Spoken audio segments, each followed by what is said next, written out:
This is A-Game. Fast acting, long lasting, with no side effects.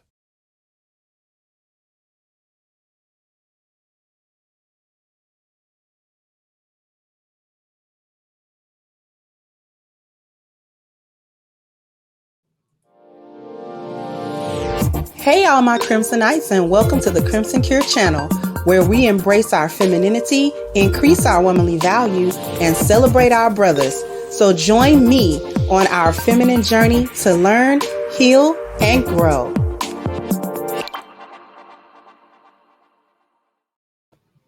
Hey there, sorry. Hey there, my Crimsonites, and welcome to the Crimson Cure channel. I'm your host, femininity coach, and author of the Crimson Cure, and this is my perspective. So, what we got for you today is just a little extended thought on feminism never being Black women's fight. I want to show you a video of white women talking, and then we're gonna come back and we're gonna dissect, analyze, and cook what they are saying. So without further ado, let me go ahead. Let me share my screen. And here we go. You got to see this. I've never really thought of white privilege. Obviously, I'm a white woman. But what I think about is really privilege is growing up with a mom and a dad, right? That's privileged, right? Because a lot of kids don't have that. And I think you see that in the African American community where they're missing a mom or a dad, and they're just stuck in this cycle of poverty. And I always see that as a privilege, but white privilege didn't give me any jobs. White privilege didn't get, and I'm a woman in politics. I'm a woman in Republican politics, but I didn't get anywhere by being white and having a privilege. I got there because I worked my ass off. Right. So okay, I can respect that. Yeah. What's your situation? My take on the white privilege thing is, if we're going to say there's white privilege, then you would have to say that there's some form of privilege for any race or any gender, any religion. If you're an attractive woman, you have a privilege. I think there's all different kinds of privileges. I don't know. From the color of my skin, I don't think I would have gotten away with my career if I were a Black girl. Part of me thinks it's time to move on and knock it off and quit talking about it. No, well, first you have to admit that something happened.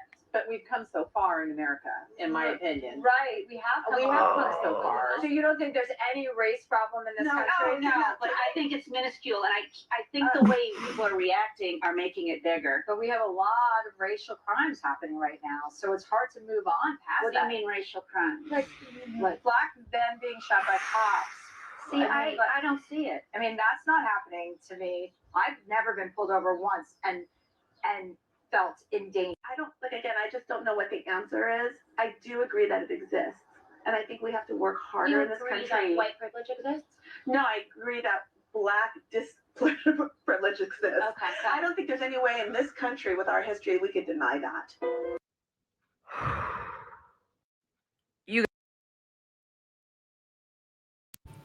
So I'm going to stop sharing that. Now, you heard what them white women said. Why am I talking about feminism when they were talking about white privilege? Because it's actually tied together. Because feminism is what? A branch of what tree? The white supremacist tree. And white privilege is a branch of that tree as well, right? So what you had here was a panel of all white women that don't believe in white privilege, quote unquote. Excuse me. They don't believe that white people in general have an upper hand either biologically, culturally, or environmentally in society off the strength of being white, right? And they're saying that white privilege isn't even a thing, okay? Meaning that they have never benefited from their own whiteness. They have never benefited from their own whiteness, which we know is a bald head lie. Okay. Even if the women complain about sexism, they'll never complain about racism for them, right? So when they created feminism and came up with feminism, if race is not a thing, then why include Black women, especially at a time where Black people were still being openly subjugated and oppressed in this country. We're talking the late 1800s into the early 1900s and beyond. That's what we're talking about. So why include Black women in a movement, a white women's suffragette movement, which was a direct rebuttal against Black men receiving the right to vote? Or if we want to translate that, they're hindering the mobility of Black men and people by hindering or trying to fight against Black men's ability and right to actually vote into the system of this country. So the white suffragette movement was a direct answer to that. Something that was directly designed to hinder Black people as a whole by hindering Black men. The First Lady brought up privilege is both parents. Let's talk about that. Let's talk about what they understand, okay? Because they'll sit there and say that white privilege don't exist and then begin to explain it to you.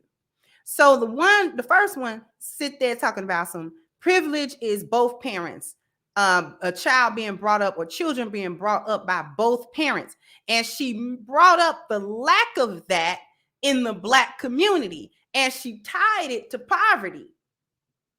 Now understand what she's saying. Ain't no such thing as white privilege, but she brings up that and she defines privilege, or at least one of the privileges in the country, as children growing up with two-parent homes. Then she cites that Black communities lack two-parent homes by and large. It's actually rare in the Black community. So they understand that single parenthood, or i.e. single motherhood, is a major setback to a group of people. And like I said, she also tied it to a cycle of poverty. How impoverished are Black single mothers? Black single mothers are one of the most impoverished demographics in society. How impoverished overall is the Black community due to no marriages, low marriage rates, high single motherhood rates, and high poverty rates that go along with that? Because that's how you break a people. That's how you actually keep a people in the cycle of poverty like that. Keep them from forming together. Keep them from becoming families. Keep them from doing that. Because if you have a community of people that are getting married, for the most part, what you begin to have is the generation of wealth. You generate wealth, and then you have generational wealth. You understand? But if there is no family unit and everybody's off on their own, you can't pull your resources together. You can't do it. So it becomes scattered resources that come from the state and go back to the state in a cycle, which creates poverty for you. That was what the welfare programs was all about, which was tied into the feminist movement as well.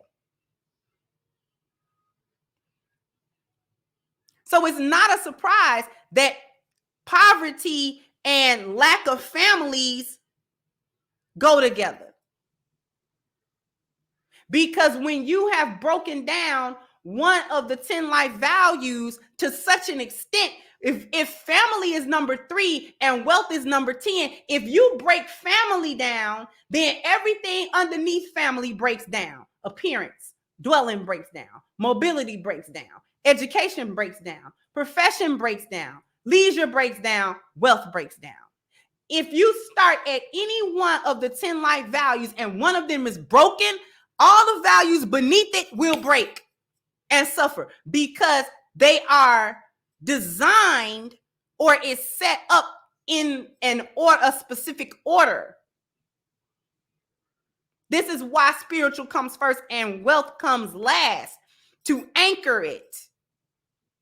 The family breaks down, so that trickles all the way down to wealth or a lack thereof.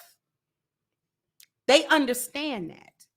The other lady says, if there's white privilege, then other privileges exist. This is sort of a spinoff of the happy slave narrative. You know, they all right.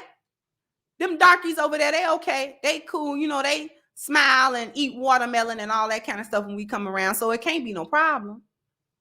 What she's trying to do is relegate white privilege and have it only in the culture, that it's only a cultural or social privilege, like having pretty privilege, like what she compared it to. If you're an attractive woman, you have a pretty privilege. That's social, which means that's cultural. Okay? Celebrities have a privilege. They get to be in circles and be places and go places that your average citizen can't do or don't have a hope of doing. Those are cultural privileges, and they are situational. It depends. White privilege is not only culturally privileged, it's an environmental privilege that is backed by the institution itself. All of the institutions, the legal institutions, the housing, the educational institutions, the so-called spiritual institutions, all of these institutions are upholding white privilege.